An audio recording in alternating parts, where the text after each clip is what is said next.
Hello everybody, we will continue with our lecture series for optimal control, guidance and estimation. Last lecture we have seen LQR or linear quadratic regulator design development, and as I told in the last class, we will continue several lectures on this topic. This is one of the very popular optimal control techniques, as well as a technique which is already implemented in industry and all that. It has its own importance, so we will give its due importance in about 3-4 lectures actually. So, this particular lecture I want to cover some of these. First, a very brief summary of this LQR design what we discussed in the last class. Then we will formally prove the stability nature of the closed loop system in with an LQR control. So, that will be through Lyapunov theory and all that. So, but formal proof will give actually. Then as a byproduct, we will also be able to say what is the optimum value of the cost function in an infinite time problem actually. Okay. And that is kind of closely linked to each other basically, we will see that. Then we will have some couple of extensions of this LQR design, and you can see the literature, there are quite a few extensions possible actually.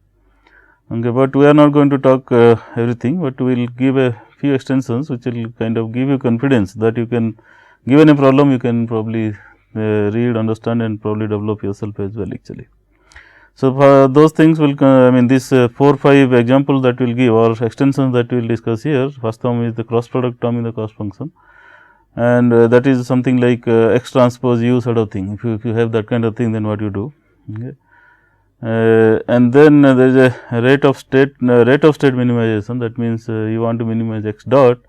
Similarly, rate of control minimization, you want to minimize u dot term, and if there is also a extension which talks about some prescribed degree of stability, how do you assure that actually. Okay. So, this kind of things we will discuss in this particular lecture.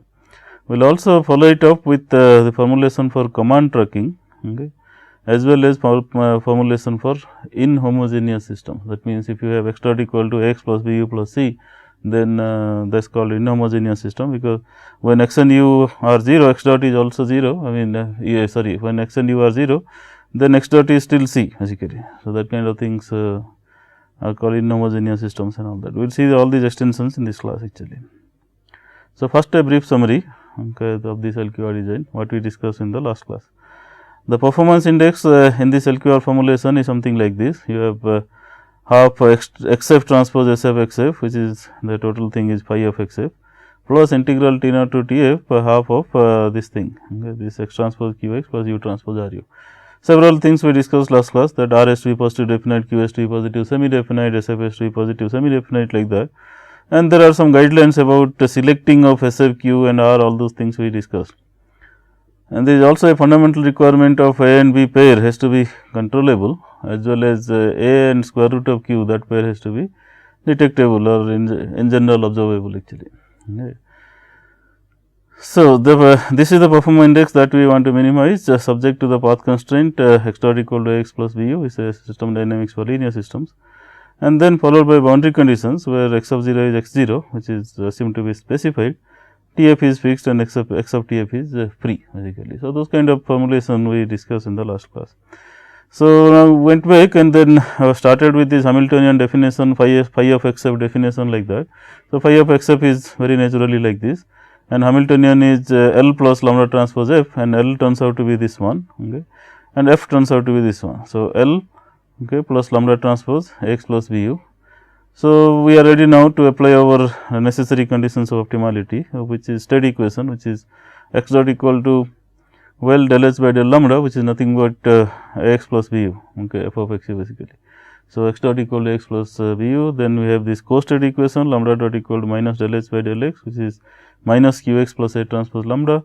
Then we have optimal control equation, which is nothing but del h by del u equal to 0, which leads to this u equal to minus r inverse b transpose lambda. We all derived this actually last class. Then finally, the boundary condition turns out to be lambda f equal to del f by del x f, and phi of x f is this one. So, we can do this partial derivative and tell sf lambda f has to be sf x f. Then motivated by this I mean this expression where that t equal to t f, lambda is a linear function of x f. So, and as well as some other arguments we assumed that how about lambda of t is something like a linear function of x of t at every point of time. That linear dependency can be different. That means, p of t can be actually a time varying function, time varying matrix rather. But it is at every point of time we still have this linear relationship also actually. Okay. Then we went back and applied these conditions, whatever conditions we have, state equation, co-state equation and optimal control equation, and we started with differentiating this expression what we have. So, lambda dot turns out to be like that, x dot we substituted as system dynamics, then u we substituted as this expression, where lambda is again substituted as p times x actually. Okay. So, we have then lambda dot was nothing but this expression minus q x minus I transpose lambda, where lambda is nothing but again p times x. So, we putting all together and bringing everything to left hand side and assuming that x is not equal to 0 and this expression is valid for infinite combinations of x and all that. So, we can tell that coefficient has to be 0.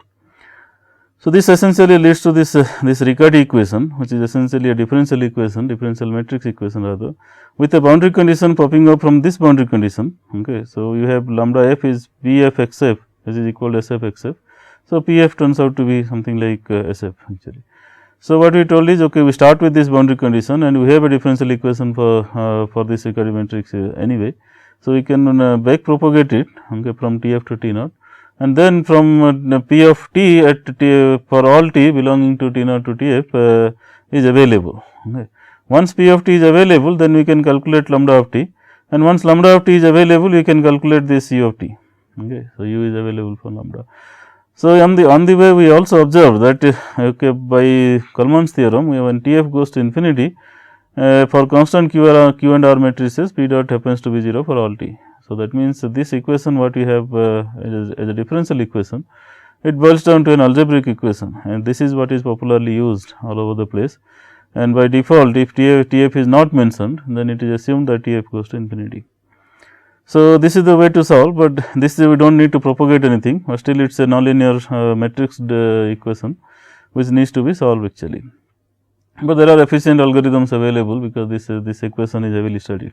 So, once we get a solution either this way or that way at p of t, then we have this control ready, which is u equal to minus r inverse b transpose lambda, where lambda is p times x. So, combining this p to this side, you can tell that there is a gain matrix r inverse b transpose b, and hence u equal to minus k x, where k is nothing but r inverse b transpose b. Okay. So, this is the whole summary of the LQR design actually. Alright. So, with this idea or with this knowledge, we will proceed further, and first we show stability of the closed loop system in LQR actually. So, and remember all when I am not talking anything about finite time, infinite time, these are all we will do discussions based on infinite time formulation actually. Alright. So, we have a closed loop system x dot equal to x plus v u, which is nothing but that, and the Lyapunov function v of x is x transpose b x. Okay. So, v dot of x is nothing but x transpose b x plus x transpose p times x dot. Remember, we are talking about infinite time. So, that means p is a constant matrix actually. Okay. So, that p dot is not involved per se. Okay.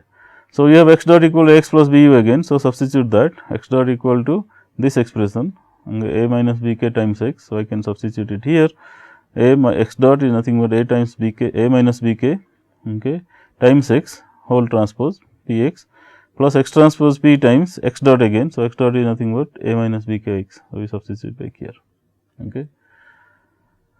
So, that results to like if I expand this transpose, and that results to x transpose a minus b k transpose times p. Okay. So, that you can substitute it back here, where k you know that we have k is nothing but this r inverse b transpose p. Okay. So, that you can substitute back here, r inverse b transpose p is nothing but the k basically. Okay. So, this similar thing, this is also k. So, we substitute back and then expand it fully, and then do this plus q minus q thing here. Once you do this plus q minus q, you can observe that one part of the equation is nothing but the Riccati equation actually.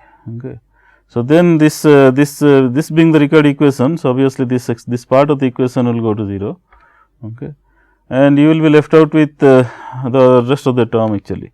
So, what is this? Now, b dot is nothing but this expression actually.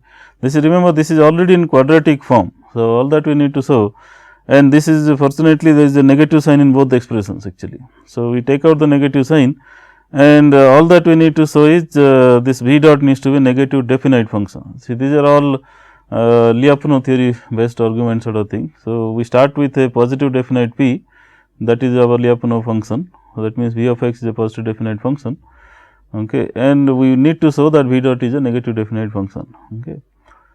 So, that is another reason why we need to select positive definite P from, P may have a multiple solution in this Riccati equation, but we need to select a P which is positive definite actually. Anyway, so this being a positive definite, so this is a positive definite function, and V dot turns out to be this expression with, if I take the minus sign out, it will turns out to be Q plus this expression P V R inverse B transpose V actually. Now, we can already see that Q is a positive semi definite matrix. Okay. So, if Q is a positive semi definite matrix, okay, what about this expression? Remember, R is a positive definite matrix. So, R inverse is also positive definite. Remember, if a matrix has eigenvalues lambdas, then its inverse has 1 by lambda is eigenvalues. So, if all these eigenvalues are positive for R, then R inverse also will have positive eigenvalues actually. Now, this expression you can see B times B transpose, okay, that is a quadratic expression sort of thing, and this is positive, P is already a positive definite matrix. Okay. So, this will essentially lead to this entire matrix P V R inverse B transpose B is a positive definite matrix actually. So, you have a positive definite matrix, and negative of that is negative definite, and minus Q is also there. Okay. So, that means that is negative semi definite. So, the total expression becomes something like negative definite matrix actually. Okay. This is all explained here, same thing what I told. Okay. For R, this notation what you see here is not just greater than 0, these are not scalar quantities, this R is a matrix. So, by symbolically it means R is a positive definite matrix. So, R inverse is also a positive definite matrix, P is also a positive definite matrix. So, this happens to be a positive definite matrix, and Q is a positive semi definite matrix. So, the combination of that is a positive definite matrix, and hence negative of that happens to be negative definite matrix. So, V dot happens to be negative definite, and by Lyapunov's theorem, okay, direct theorem actually, that if V of x is a positive definite function, and V dot of x happens to be a negative definite function, then the closed loop system is always asymptotically stable. Okay. And this being a linear system, and this is like, if you can extend further, these are all radially unbounded systems, radially unbounded function and things like that. And so, essentially it happens to be globally asymptotically stable. Okay. So, that kind of thing, but also remember, we are all talking about linearized system, linear systems are typically linearized system. So, for the linearized system, the linearization is valid in a local neighborhood anyway. So, what we are talking here is it is globally asymptotically stable for the linear system, not for the original nonlinear system actually. Okay. So, just keep that in mind as a side comment sort of thing, but as far as linear system is concerned, if you apply LQR, you will have global asymptotic stability guarantee basically. And also it turns out that because of this expression, this nature, x dot equal to, this is something like a closed loop matrix, okay, times x. So, you can talk about x of t is nothing but e to the power a minus b k into t times x 0. So, that is the solution. So, essentially it turns out to be exponentially stable also basically. So, it is the strongest notion of stability in nonlinear systems theory, it satisfies actually. Okay. So, it is globally exponentially stable sort of thing actually. But anyway, so this is more on that, if somebody is interested what to see, what not to see and all that actually in the Lyapunov theory. I encourage my other course which is already available in NPTEL program itself actually. This is advanced control systems theory, where I have discussed about 2-3 lectures on Lyapunov theory actually. So, you can see that for details on that actually. Okay. Anyway, so the summary is, you have we have one V of x which is positive definite, for which V dot of x tends to be negative definite. Hence, by Lyapunov's direct theorem or sufficiency condition and all, it turns out that the closed loop system is always asymptotically stable, and hence it is globally asymptotically stable, because this is a radially unbounded function and all, and it is also exponentially stable. Okay. So, there is a very strong notion of stability actually. Alright. So, this stability there. So, what about the minimum value of the cost function? Is it possible to estimate that? So, now we can go back and see this value of the cost function is nothing but that, this is t naught to infinity, remember we are talking about infinite cost functions here, infinite time problems here. So, j equal to this half of t naught to infinity all this expression, Now, you substitute as minus R inverse B transpose P times X. So, that is the expression for U, okay, and this is U transpose. Okay. So, you expand that again, okay, X transpose Q X from this side and X transpose, okay. P is a symmetric matrix. So, P transpose is P, okay, and then B, because B transpose is B, then R inverse coming from here. So, essentially you have this expression, I mean if you expand this expression, you have this X transpose, then P transpose which is P, then B transpose which is B, then R inverse transpose. So, that is R is also a symmetric matrix. So, R inverse transpose is R inverse, okay, times R times this matrix what you have here actually. Okay. So, it turns out that okay, this is identity, okay, we can talk about taking it out, and hence we are left out with this expression, okay, half of X transpose Q coming from here, and then X transpose here X is there. So, that goes out. Then you have this P B R inverse, P B R inverse B transpose, okay, P, okay. So, this expression actually. But what is it? I mean this expression what you have here is nothing but our V dot. V dot is negative of that actually. So, minus V dot happens to be that basically. So, we put it that expression, so this is minus V dot. So, integration of T naught to infinity minus V dot times dt. Remember this is dV by dt sort of thing actually. Okay. So, this integration and differentiation will cancel out and we are left out with this V, half of V T naught to infinity, and this is minus half of X transpose P, because X transpose P X, because V is that one, we selected that actually. So, put it back and then it is T naught to infinity.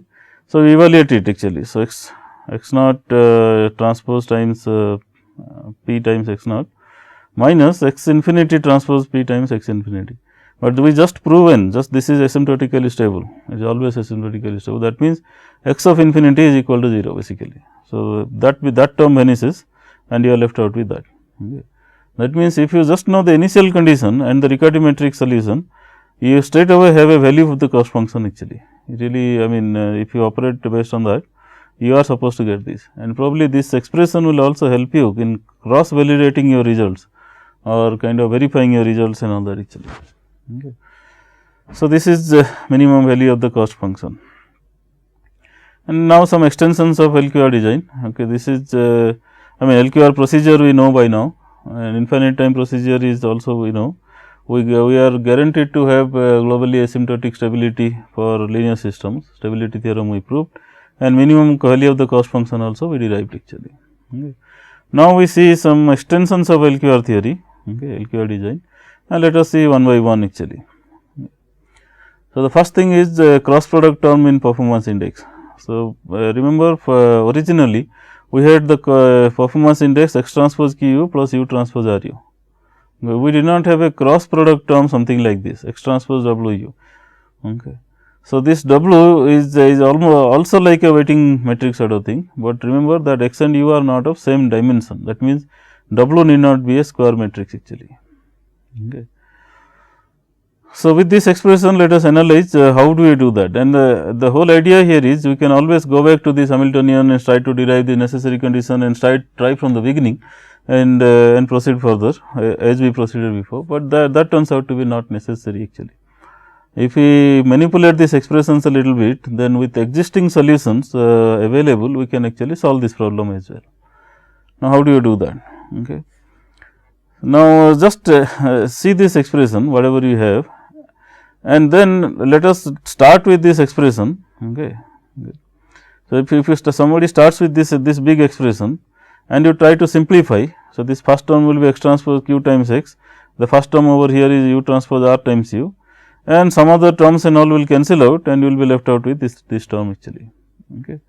And then ultimately it turns out that this is nothing but X transpose Q X, and see this one is a scalar. Ultimately all these things are individually scalar quantities. So, the same expression times its own transpose is equal to that actually. Anytime the matrix multiplication is a scalar quantity, you know that a scalar transpose is a scalar value in itself.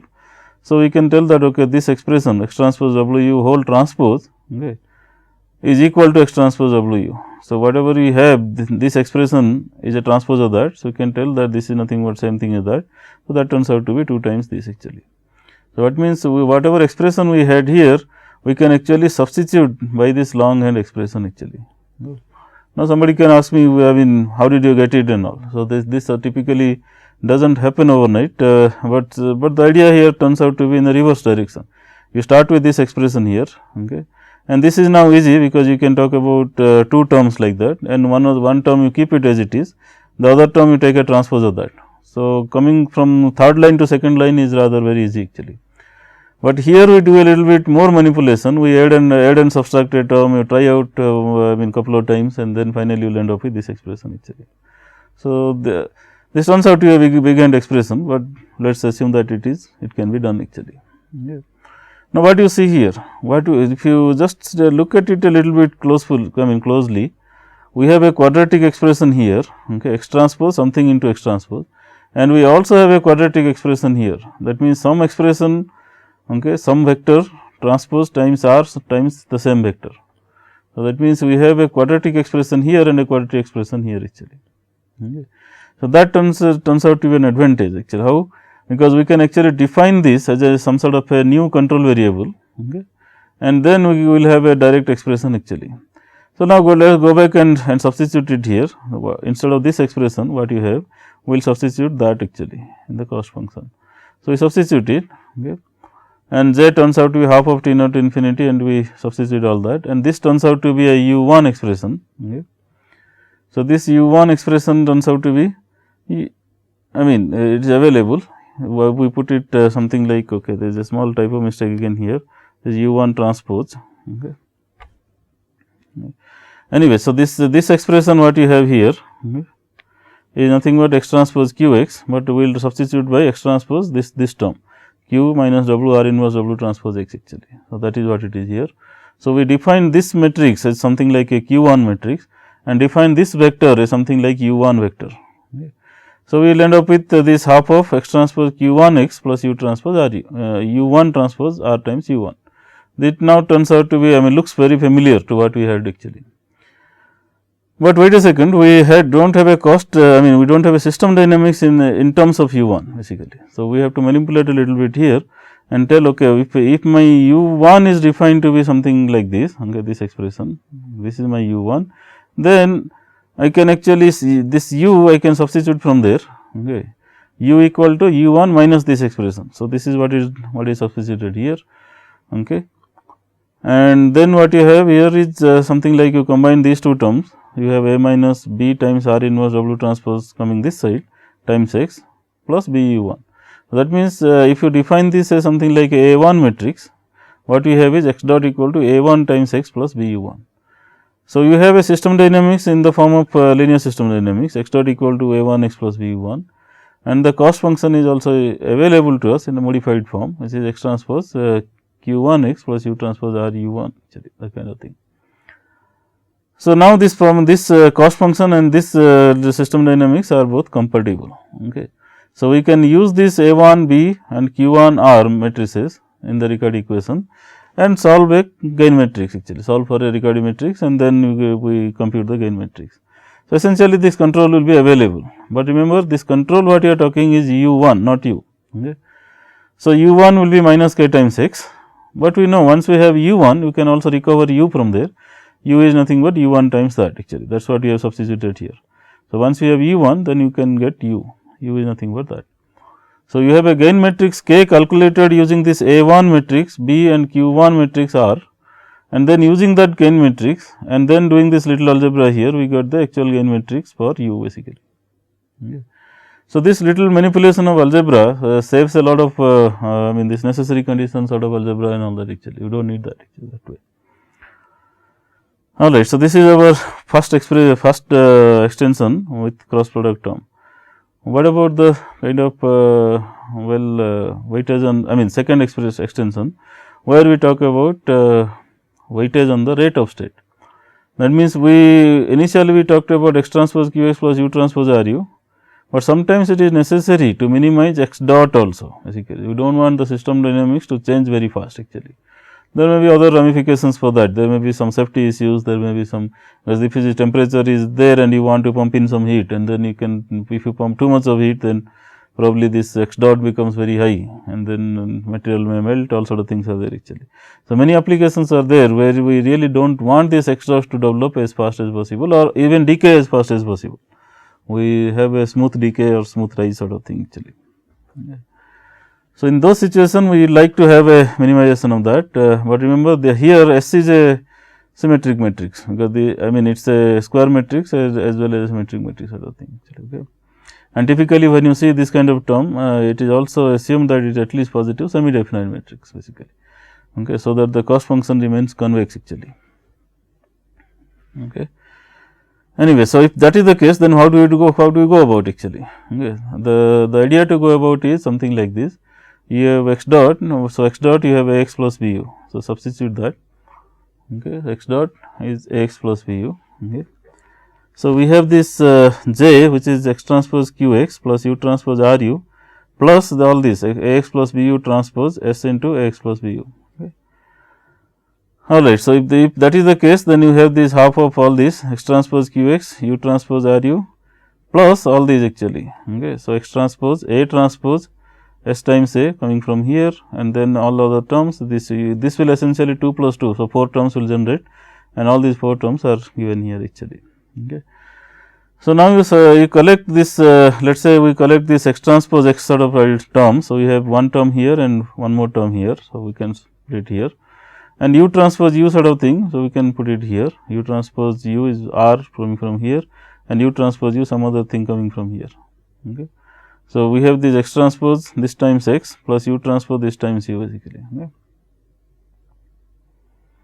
plus, okay, 2 x transpose this one, okay, a transpose s b times u basically. So, all these things we can put it back here. Okay. Alright. So, essentially this leads to a cross product case, because we have a term like this, okay, 2 times x transpose w u. So, that term will give you something like this. So, we essentially define this this matrix as q 1, this matrix as r 1, and you can define this matrix as w. So, essentially with this cost function j turns out to be this form x transpose q 1 x plus u transpose r 1 u plus 2 times x transpose w u. Okay. So, this expression what we have here, okay, essentially we can see that we have a quadratic term in x, quadratic term in u, but also a term with a cross product thing. That means, whatever we just discussed here, okay, this term, it leads to that. But now we know how to solve a cross product term case actually. Okay. If you have a cross product, how do we deal with that? We know it actually. Just now we discussed all that actually. Okay. So, this type of thing can be handled. That is not a problem at all actually. Okay. So, now what about extension number 3? Okay. So, we talk about what about control rate minimization basically. Okay. We do not want to apply too much of control, I mean we do not want to see too much of build up of control rate basically. And this is a very critical parameter, because if you talk about anything, any control, the real energy spent is through u dot actually. Okay. In other words, if you have a fin deflection of missiles or aircraft and things like that, then the way to deflect control surface is through motor actually. So, that means that whenever there is a u dot term, there is a current draws, I mean usage of current actually. So, if u dot is high, the current run is also high. That means, the all energy stored in the battery will drain out very fast, and essentially this is also kind of preventing this chattering problems and things like that. If your chattering is, remember, high fluctuating oscillation sort of thing. So, that means we have this u dot term very high basically. Okay. So, anyway, so there are a lot of practical applications where we purposefully want to minimize u dot also basically. Okay. So, how do you handle that? And in this particular case, remember our R hat matrix has to be positive definite actually. Okay. So, how do you do that? Now, one way to do that is let us say you define some other variable, let us say capital X is x and u put together in a vector actually. Okay. So, that is I mean that is our big vector big state vector capital X and u put together. Okay. Then it turns out that v, I mean you can also define some auxiliary variable v, which is nothing but u dot actually. Okay. So, now we can see that if I do that, then this cost function j, we can write it this way, okay, x transpose this capital X transpose this matrix times capital X plus V transpose R hat times V basically. Okay.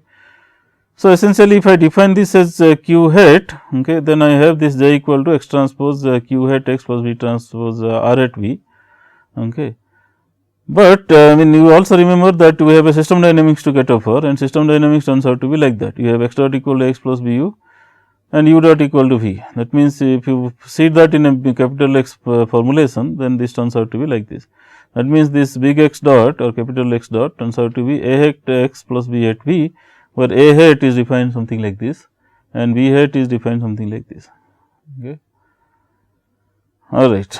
So, then first thing to note is the dimension of the problem has increased from n to n plus m. Remember, n is the state number of states and m is the number of control actually.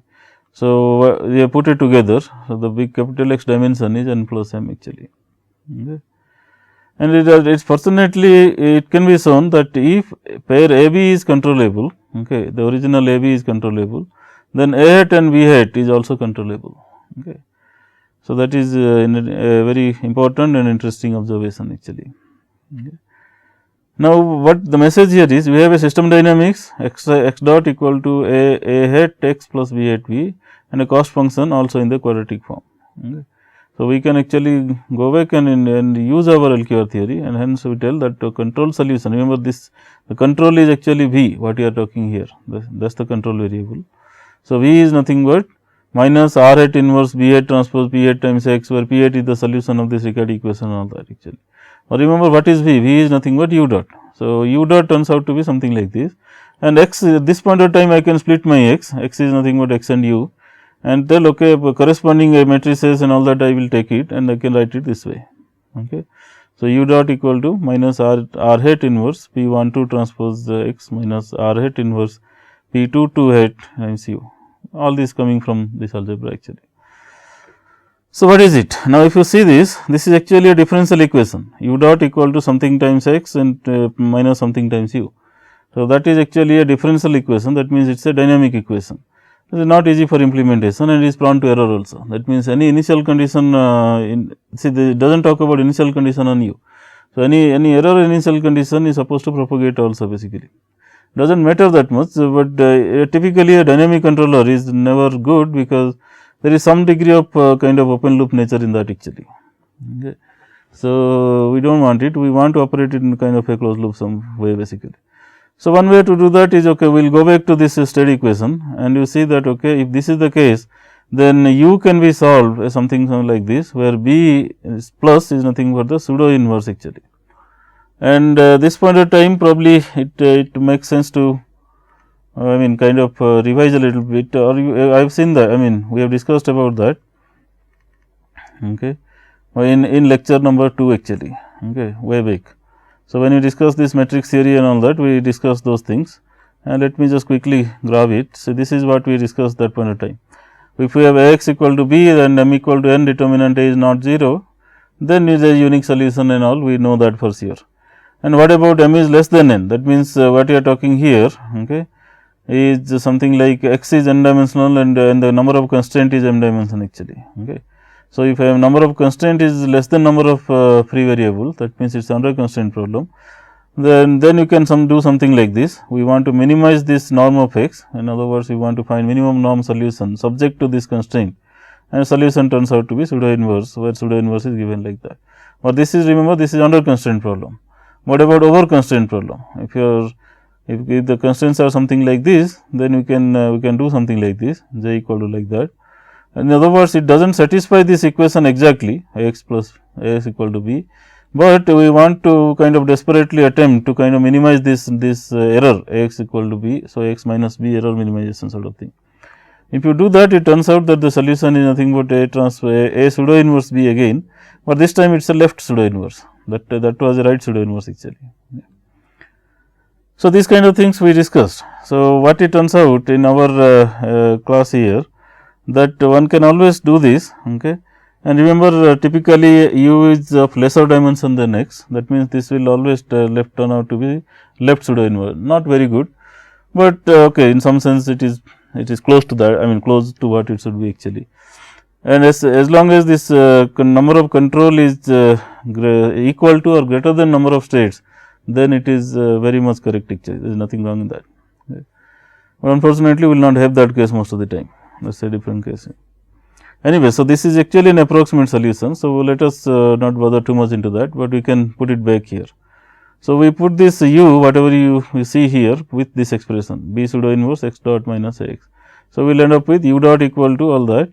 Essentially, it tells out that u dot can be expressed in the form of minus k 1. So, this is our k 1 x dot and k 2 x. Okay. This is again a small type of mistake here. The brackets will somewhat they will end here actually. So, this part is your k 1 and this part is actually okay, is k 2 basically. Okay. So, we have this. So, this is k 1 times x dot minus k 1 times x dot minus k 2 times x actually. So, now we can integrate both sides okay, in time, and you can have this u equal to minus k 1 x minus k 2 times integral of x plus u naught, which is an initial condition actually. Okay. Now, u naught can be obtained using a performance index without u dot term, we know that, right. If your performance index does not contain any u dot term, then you have a different gain u equal to minus k x, that means for x naught u naught is minus k times x naught actually. So, that is available. Okay. So, using this expression you can get an expression for u. And what kind of this? This is a proportional term and this is an integral term. So, essentially it leads to this PI control sort of ideas actually. Okay. Some gain times a proportional term okay, and some gain times an integral term actually. Okay. So, we will end up with this PI control actually. Okay. Alright. So, this is all about this rate of control and all that actually. Now, the last extension is this prescribed degree of stability and all that actually. Okay, remember the very I mean some time back in this lecture we talked about this control is asymptotically stabilizing, okay, it lead to asymptotic stability behavior. But asymptotic stability behavior means all the eigenvalues are bounded away from the j omega axis, okay, that is the imaginary axis, which is okay, there is nothing wrong in that. But as far as the robustness behavior is concerned, that means if the eigenvalues are too close to this imaginary axis, then the real eigenvalues for the actual system there is a danger that it may go to the right hand side actually. So, we want some design which will at least assure some sort of a alpha margin from the j omega axis. That means, all the eigenvalues are supposed to lie left side of the AB line, which is separated away from the j omega axis by amount alpha actually. Okay. So, can we do that? And it turns out to be yes, you can do that by how do you do that? By taking a cost function in this form actually, okay, e to the power 2 alpha t, and I will also show why it should happen actually. Okay. So, now imagine that okay, this is possible, then what it can lead to, because remember e to the power 2 alpha t is nothing but e to the power alpha t into e to the power alpha t, and e to the power alpha t is a scalar quantity. Okay. So, we can manipulate this algebra like this. So, we will have e to the power alpha t times x times transpose times q times all that plus e to the power alpha t times u times transpose r u to all that actually. Okay. So, this j equal to all this, and then e to the power alpha t times x turns out to be x tilde, we define it like that, x tilde is e to the power alpha t times x and u tilde is e to the power alpha t times u. Okay. So, this is nothing but our coordinate transformation actually. Okay. Alright. So, this coordinate using this coordinate transformation, this turns out to be a quadratic function in terms of x tilde and u tilde basically. Okay. Now, what about system dynamics? Again we can go back and think okay, x tilde dot is what? Okay, x tilde is like that. So, x tilde dot happens to be something like this e to the power alpha t into x dot plus the derivative of that is alpha times e to the power alpha t into x actually, and again x dot you substitute back. Okay.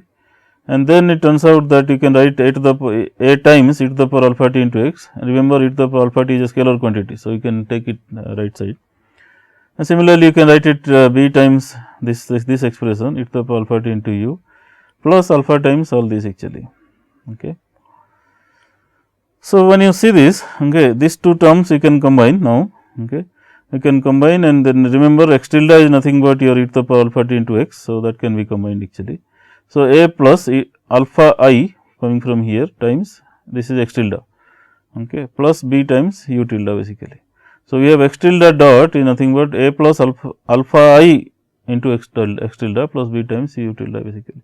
So, you have a quadratic cost function now in terms of x tilde u tilde, and you have a system dynamics in terms of x tilde u tilde as well actually. So, you can go ahead and find the control solution, and control solution can be obtained using a Riccati matrix. So, considering this as A matrix, this as B, and then Q and R or Q and R actually. And then once you have a control solution gain k, then control is u tilde is nothing but e to the power minus k into x tilde, or u tilde is that and x tilde is that, and these are all scalar quantity again, and they will never go to 0 also. Okay. E to the power alpha t never goes to 0, only when t goes to, if alpha is positive, if t goes to minus infinity, it happens to be 0 actually, or if alpha, I mean that never arises anyway. So, we can cancel this out and have the same gain actually, E equal to minus k x. Okay. The only difference is Riccati matrix is computed based on this A rather than the other, I mean rather than the original A, all other things remain same, B remains B, Q remains Q, R remains R actually. Okay. Just that the system dynamics gets perturbed a little bit there actually. Now, somebody can argue how does it guarantee this what we wanted. Okay. Now, it turns out to be not that difficult. So, we have this actual system and the closed loop system given something like this. The modified system is something like this, with a modified closed loop system is something like this. Okay. So, LQR system it will guarantee asymptotic stability for this system. Okay. So, that means all the eigenvalues of this matrix what you see are guaranteed to remain left out of the imaginary axis. And if you carry out the algebra, it for this eigenvalue and this eigenvalue, okay, that means if all the eigenvalues of this are means it actually have a real part, okay, some real part whatever that is, and this real part if you compute eigenvalues of the real part, you can see very, I mean you can see easily that the real part of the eigenvalues will be pushed by alpha actually. Okay. So, this algebra you can do it yourself probably. The core point is the design assures that all the eigenvalues of this matrix are left hand side, left half of S plane, and hence eigenvalues of this only, okay, A minus B k will remain left side of this this line A B, which is separated by alpha actually. Okay. All right. So, that is how it is actually. Now, the next one which I want to talk is how do we use LQR design for command tracking, let us say. Okay. That means, so far we have been discussing about stability and all that actually. Now, suppose there is a R of t which comes as a command for a class of problems, and how do you handle that? So, here we talk about a problem something like this. Our aim is to design a new such that a part of the state vector of the linear system, that means x dot equal to x plus b u, what we have here is state vector, a part of that tracks a commanded reference signal R c. Okay. In other words, if I split this x vector to x t and x n, that means track state and non track states and all that, then the objective here is x t should track R c basically. Okay. All right. So, how do we go ahead and find a solution to this? Okay. Remember, x n is non track states, we really do not worry where they go and all that. Typically, if x t goes to a tracking value, then x n does not cause too much of a problem if the problem formulation is good. Okay. So, that kind of idea is there actually. So, they remain bounded in an indirect sense, even though they are not directly enforced and all that is that way. Okay. So, we do not worry about that actually. Okay. So, so in that case what happens to this actually that way. Okay. So, we will see that. Okay. Now, what it turns out that just because you want this x t to track something, that means x t minus R c should go to 0, we should have a term for q t t. Okay. Q can be split into this partition matrix sort of thing. Okay. This is a partition matrix. Okay. First I mean this first entry q t t, okay, involves x t. So, there is some term here and other things can be taken as 0 actually. Now, it turns out that you can simply solve this problem using this q and then implement the control like this. Instead of minus k times x, that means minus k times x t x n, you will tell minus k times x t minus R c. Okay.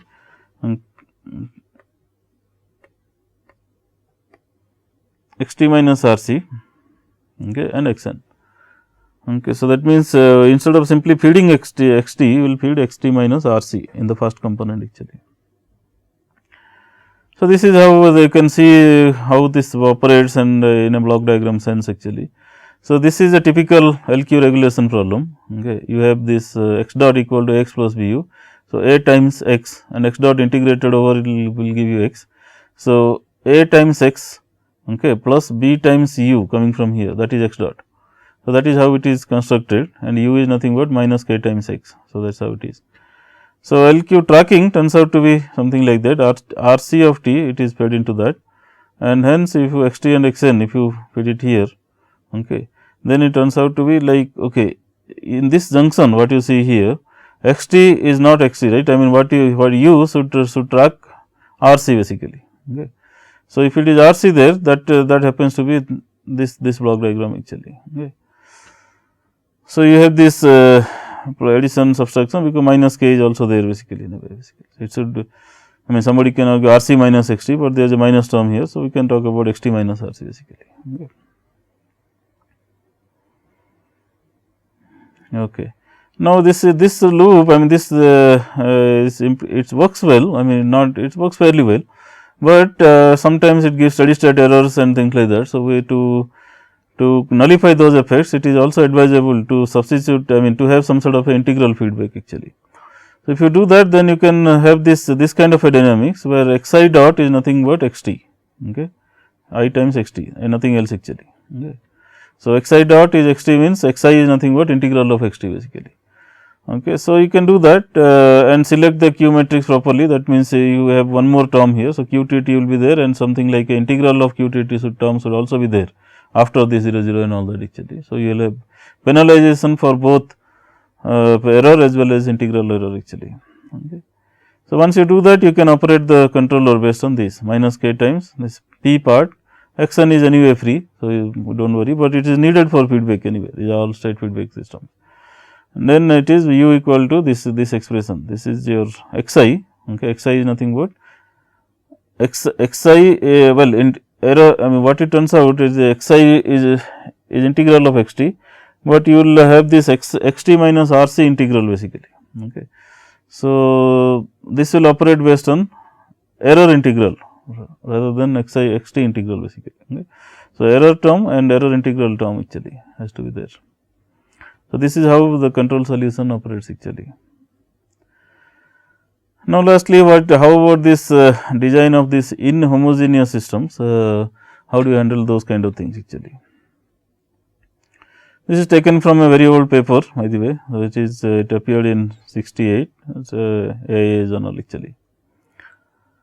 This was in connection with a missile guidance problem and all. So, I will not we will see that in exclusive lecture probably about I mean, using LQR theory for various missile guidance strategies and all that. So, this part of the application I will not talk about, but the formulation let us see actually generic thing. So, this is what I was talking, x dot equal to a x plus b u plus c now. Okay. That means, even though x and u are going to 0, that is still not good, because x dot equal to c, that means there is a finite amount of rate for which the trajectory will start deviating again actually. Okay. So, how do you assure that the state trajectory x of t should go to 0 in this case and stay at 0 also basically. Okay. So, how do you do that? The cost function is also same, I mean, you have this standard cost function, where the standard conditions hold good actually, S f and q has to be positive semi definite, R has to be positive definite. So, those expressions should remain correct actually. Now, performance index to minimize turns out to be something like this, okay, half of x f transpose S f x f plus all this, okay. And then the path constraint turns out to be like this, okay. I mean, we are going back to this the summary of this formulation. We have this cost function and we have this path constraint. Okay. Boundary conditions are again standard thing. So, we will go back to the necessary conditions of optimality here, okay, and see what is going on here actually.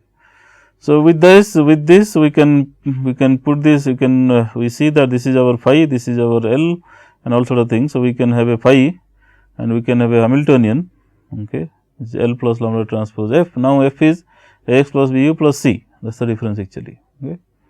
State equation is also slightly different, which is x plus b u plus c again. Okay. Co-state equation remains to be same, because once you take derivative, all the c does not count actually. So, that becomes 0. So, the co-state equation remains same, and similarly the optimal control equation will also remain same. Boundary condition will also remain same, but the state equation will have a bias actually. Okay, see. Okay, so, just to see that, I mean just to see what is going on here. Okay, what we had taken earlier, we just observed this, and this happened to be homogeneous dynamics. So, we took this lambda as a linear function of x actually. Okay. We will also do very similar thing here, but with the addition of k of t. Okay. So, lambda of t is nothing but p times x plus k basically. Okay. So, this has to be there. Now, lambda dot is nothing but p dot times x plus x times, I mean p times x dot plus k dot actually. Okay. So, if it is like this, and then x dot is nothing but that, x dot is x plus b u plus c. So, you put it back here plus k dot. Okay. And then you have this u, okay, u is nothing but that minus r inverse b transpose lambda. So, put it back here, okay, plus p c coming here and k dot. And lambda dot is nothing but q x minus q x minus a transpose lambda, but lambda is nothing but that p times x plus k t this time. Okay. So, minus q x minus this a transpose, not p x, but p x plus k because of that.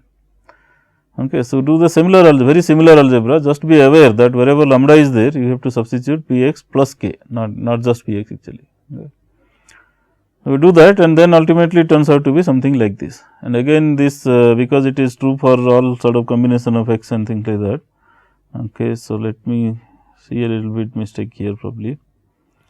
Okay, there is a small typo error again looks like, which is okay, probably minus of that actually missing here. Okay. Everything is taken to the right hand side actually. So, you have this k dot, okay, or okay, this is plus I think, okay, not minus. Okay. Everything is taken to the right hand side basically. Okay. So, k dot is there. So, k dot, okay, then a transpose p coming minus a transpose p will go to positive side and things like that. Okay. A transpose k is there. Okay. So, this is minus sign which will go to this right hand side will become positive and all that. So, all these things are there. So, now here what you say, we can tell that okay, this coefficient has to be 0 and this coefficient also has to be 0. Okay. That means, we will end up with some sort of a Riccati equation which is coming from here. This is actually a Riccati equation, plus it is very close to Riccati equation, some other differential equation, we call that as auxiliary equation actually. Okay. So, these two equations has to be satisfied simultaneously. Okay. How about the boundary condition? We can again go back to the final condition like that and see that okay, p of t f can take the same boundary condition as earlier, and k of t f happens to be 0. Okay. It is also commensurate with this, and because lambda of t f is something like k of t f here, but lambda of t f is nothing but s of x f. Okay. So, there is no bias term there. So, k of t f happens to be 0 actually. So, in other words, we have two sets of matrix differential equations, one in terms of p dot and another in terms of k dot actually. So, and the corresponding boundary conditions say one is p of t f is s f and one is k of t f is 0 basically. Okay. So, using these two boundary condition and these two differential equation, you can propagate it backwards again, store the solutions and then start using it actually. Okay. So, and the control solution happens to be finally like this minus r inverse b transpose lambda, and lambda happens to be again, if you see this, lambda is nothing but p times x plus k times c, and so this is ultimately like that. And here you can actually observe some little bit crucial information, that after x goes to 0, okay, you still have a bias term actually, remember k is there actually. Okay. Right, after x goes to 0, u equal to this term minus this term actually. Okay. Even if x goes to 0, because k if k goes to 0, then okay, we have this u also goes to 0, but k need not go to 0. Okay. So, then you have this I mean bias control sort of thing actually, and which is common, I mean which is kind of compatible also, because you have a constant forcing function x dot equal x plus b u plus c. So, there is a forcing function sort of thing is there, which is operating on the system to kind of make it deviated away from 0 sort of thing. Okay. So, for to nullify that, we have a constant control also coming back to here. Okay. So, it turns out that these two quantities will nullify each other and make sure that x dot is 0, but that does not happen naturally, remember that we need a bias control to make it happen. So, it is a force equilibrium sort of ideas actually. Okay. So, this is what is written here, this part of the controller offsets the continuous disturbance actually. Okay. You can also think of this as a continuous disturbance acting on the system. Okay. Something like a crosswind or something, constant crosswind and all that, if it is there in aircraft dynamics, then we can think of C, the constant bias term, as acting on that actually. It tries to deviate it constantly away, and hence you have to apply your control system surface like rudder reflection and things like that to kind of not to allow the system to get influenced by this constant deviation actually, or constant disturbance force. Alright, so these are all possible to do, and we saw many things in this lecture. We saw stability behavior, we saw minimum cost function, then we saw extension of this LQR theory to various systems, I mean various possibilities essentially. And then we also saw this inhomogeneous system design and how do you handle that and all that. So, with that I will stop this lecture. Thank you. Bye.